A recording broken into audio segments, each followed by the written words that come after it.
So today, we'll look at and learn 5 skills that are way more effective than they look. Because with skills, it doesn't all have to be super, fancy and all. Because as long as it does the job, it works. And these skills, they work. With the time attack. And we can start out with the 90-degree sole roll, which is really effective if you're chasing a loose ball is coming down to the sideline and you want to make a sharp directional change, for instance, going that direction. Now, what you can do is, of course, you chase the ball, you come up, you step on it, feet down, you turn your body, and then you take a touch, right? But the thing is that this whole turn takes a little bit of time. And also, when I'm standing here, I'm standing flat on my feet, which means that if I'm being chased by a defender, they're coming after me. When I'm standing here, they have momentum running against me, and I don't. I'm stationary, which means that unless I have like really cat-like reactions, which I probably do today because I'm wearing Puma, but unless I have those really wild reactions, I'm not getting out of this situation. But what I can do is rip out the 90-degree sole roll, where ball is coming down towards the sideline, I come down, support foot down, I actually face away from the direction I want to go, that way. Then I step on the ball with the sole of my foot on top of it, and I start turning my body while I drag the ball with me. That means that I create a bit of momentum for myself. I don't have to slow down, and it's just a very nice little turn, which means that I act while the defender reacts. That should give me a little bit of time and space to come up, take a touch, and rip in across. Or do whatever I want to do, because they are gone. Okay? Out of bounds. Damn it!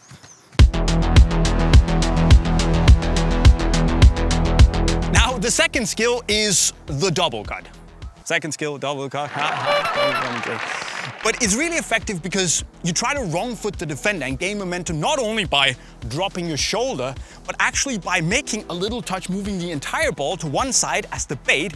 And then once they've hopefully taken that bait, you make a little cut with the instep of your foot to the other side to really do some damage. Now, what's important here to make it effective is that the defender takes the bait.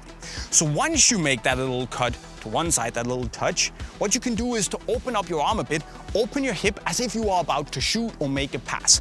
Hopefully they're gonna try and stick out a foot or move this way to block you.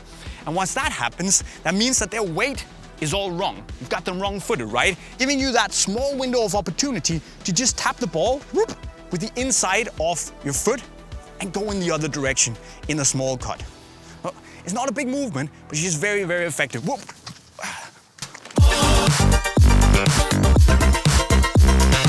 And selling the move is also pretty vital if you want to do the inside step over. It's a classic move, you've probably seen it before, but it's phenomenal if you have a defender on your back and you want to lose them. Now, of course, you can also, if they are in front of you, whip it out if your deception level is high enough. That's up to you, but it's really effective if they're at your back. Now, what you want to make them think here is that you are taking a touch going in that direction. What do? You do this, right? And you basically need to do the same thing for the inside step over, just without touching the ball. So you can drop your shoulder, but step over the ball, and when your step over foot then hits the ground, you're gonna use that as a pivot point, put down your other foot, change your body direction, and then move out into what is, hopefully at least, open space. So you can look up and do your thing. However, of course, there is the risk that the defender is sneaky. They're clever, right? They see this coming. So there might not be open spaces. So what you need to do is, when you step over the ball, you just gotta take a peek over your shoulder before you move out. Because if they're still there, well, what you can do is throw another step over and then move out in that direction. Of course, if they see that coming, you're kind of screwed, but then you'd be screwed anyway. So it's about selling that first step over so you can move out and say goodbye. And the third skill is the V-drag, aka the Busquets. It's a midfield maestro's dream. It's a skill as old as time itself. But anyways, if we cut all the crap, it's a really nice little effective move that, just like the double cut, by the way, utilizes a little touch to one side of the defender, then you step on the ball, you drag it back to where you just came from, and then you tap it out with your instep to basically complete this 90-degree V-like motion. Now, compared to the double cut, I would basically say that, the double cut, I'm going that way around the defender. If I want to go the other way, am I gonna use my left foot to do the double cut? Probably not, because it's kind of dead, right? Instead, I would probably drag out the V-drag and do this. And what's cool about this compared to the double cut is that, well, if I'm the defender here, I'm coming out here and I'm trying to cut my way over here. I can still stick out a foot and basically take the ball. But with the V-drag, I'm dragging the ball back, hopefully out of reach, and tapping it around the defender, giving myself that forward momentum again. So if I want to go that way around the defender, double cut. The other way, it's probably the V-drag.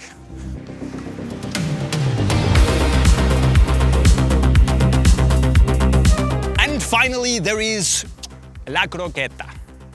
I love croquettes, by the way. There's the bechamel, bits of cheeky jamon. Lovely, but the skill's kind of cool too, because it is actually dead simple, but really, really, really effective. And what you basically do is that you try and bait the defender into thinking that they can stick out a foot and tap the ball away. But before they can do that, you move the ball across their body in this rubber band-like motion, and then you just tap it out on the other side going that way. Now, keep in mind that la croqueta is not a tap, tap. You can also use that, but that's not what the move is about. Instead, you want to almost drag the ball and keep your foot following the ball. It's almost like a little jump, weird dance move of sorts if you want. But you want to make sure that drag the ball out, tap it that way, because it also means that if the defender sticks out a foot or comes at you in a tackle, well, you've not only moved the ball away, but also your foot. So they're not going to take you down and you can just keep moving. That is what la croqueta is all about. Think of the rubber band, think of Iniesta, think of Laudrup. Just woo, woo, silky smooth, out and away. By the way, I'm getting a bit hungry here talking about croquettes. Ne me pilla unas croquetas. Ah, sí, en M&M. Anem. Sí. Oh, you guys are still here. So basically, these were 5 skills that are way more effective than they look. Just remember that it's all about deception, really, and then of course doing the moves in a snappy motion while you have the momentum. And finally, of course, it's all about training, so you can slowly work it into your brain to do it in a match without thinking. But guys, what should we teach you next? As always, let us know in the comment section right down below. Hit the link right over there if you need new football boots or new football gear. And also, of course, don't forget to subscribe to the channel with the notifications on for more epic videos like this. And if you like learning skills, well, hit the playlist in the bottom corner as always. And with those words, I'll be signing off. I'll have more croquettes now. See you later. Cheerio.